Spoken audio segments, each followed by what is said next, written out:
Now roundabouts can really be tricky, so you've got to be extra vigilant when approaching these. You've got to look ahead for traffic lights, road signs and markings indicating which lane you should be in. Try to get into the correct lane early.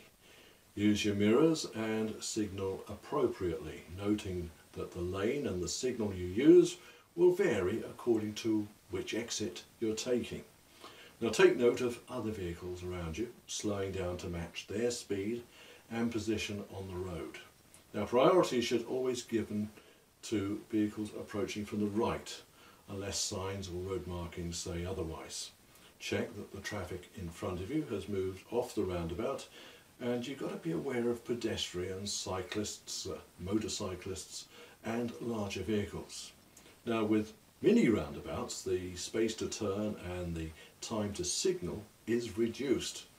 With multiple roundabouts, approach each roundabout as a separate one.